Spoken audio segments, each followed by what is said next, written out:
Se7en is here on 4K Ultra HD Blu-ray, released by Warner Brothers. It can be found as a standard edition as well as a non-exclusive steelbook, both available at your online retailers. I can only imagine a world where a movie like Se7en would come out today and how quickly it would have been ruined by online spoilers. David Fincher's dark thriller is, in my opinion, still one of his best films and holds up incredibly well even now.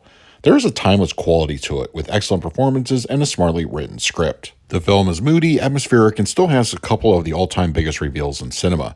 It's not for everyone, but still gets a high recommend. Se7en on 4K Ultra HD Blu-ray has an aspect ratio of 239:1 with native 4K resolution, and it supports HDR10. Se7en on 4K underwent a restoration from the 35mm original camera negative supervised by director David Fincher.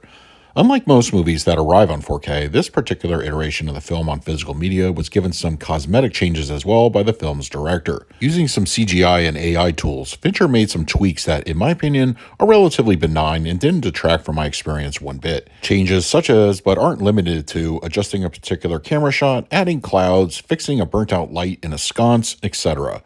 Nothing to the degree of what George Lucas did with the original Star Wars films, but I can see even the most critical purists taking issue nonetheless. Now, as far as the actual transfer, I found the upgrade to 4K to be a rather pleasing one overall. The source is clean, no surprise, and grain is light in density. If there was management, it was subtle and not obvious. Bit rates are fairly strong and often hover above the 70s for the duration. Image clarity I found to be very nicely realized. I can see some arguing the picture can sometimes look a bit over-sharpened, which I certainly wouldn't fault thinking that way, but I didn't find it to look artificial or taking away from the film's tone in that regard. Textures and close-ups especially bear fruit and give further definition to facial features. Some of the victims of John Doe are even more disturbing on screen to look at. Mid-level and faraway shots offer similar benefits. The implementation of HDR is used to subtle effect. Remember, this is not inherently a colorful film, but the palette nonetheless stays true to the tone of the movie with the grading. Splashes of color are notably bolder when they are on screen, and skin tones are naturally pleasing. Black levels are impressive, as a variety of dark interiors, both ominous and otherwise, are dialed in just right. Shadow detail is firmly on point, and thankfully Crush was a non-issue.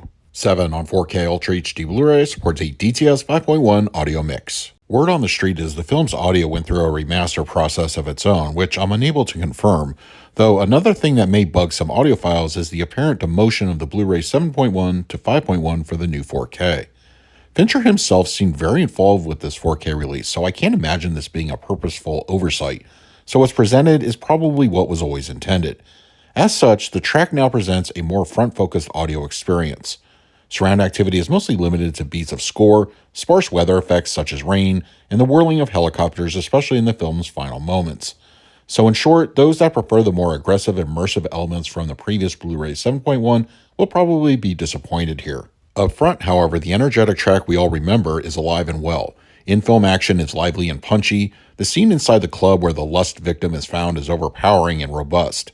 Mills chasing John Doe is also an audible highlight. Even the film's quieter moments are well presented. Dialogue reproduction is clean from start to finish with no issues. As for the LFE, it carries some weight and pushes through with gusto. Mills and Tracy's apartment when the train roars by is room-shaking both in film and in your home theater. The aforementioned club scene is another example, and even gunshots offer some rumble. Sadly, nothing new was offered for this go-around on physical media. Most of the previous supplements have carried over for this release, including some audio commentaries, behind-the-scenes featurettes, alternate takes, deleted scenes, and more. For the picture quality, I'm going to give Se7en on 4K Ultra HD Blu-ray an A. I'm more than satisfied with this release of the transfer approved by the director. The movie was never a beautiful visual showstopper, but the moody atmosphere and black levels are just right, and the overall palette looks good with HDR. So as long as you're good with all that, plus the revision changes, I think it's well worth upgrading from the previous release. For the audio mix, I scored it a B+. I feel the loss of the additional audio channels may be a point of contention for some, and the slight dial back of the surround's audio cues will be for others. Sure, upmixing helps alleviate this to a degree, but it does feel a bit less than what was offered before. Still, the core of the track is strong overall and certainly has presence. And for the extras, I gave them a B-. For supplements fans, you may find the lack of new bonus materials a bit of a bummer. The audio commentary is always a good listen, though the rest of the extras are hit or miss. At the end of the day, it's kind of a missed opportunity. So that is my review of Se7en on 4K Ultra HD Blu-ray from Warner Brothers. If you're interested in picking up a copy for yourself, I will leave a direct Amazon link for both the standard and steelbook in the comment section. But if you have the disc already, let me know your thoughts down below. In the meantime, please like, subscribe, hit that bell notification. So until next time, this is Adam with Movie Guy 365. I will see you at the movies.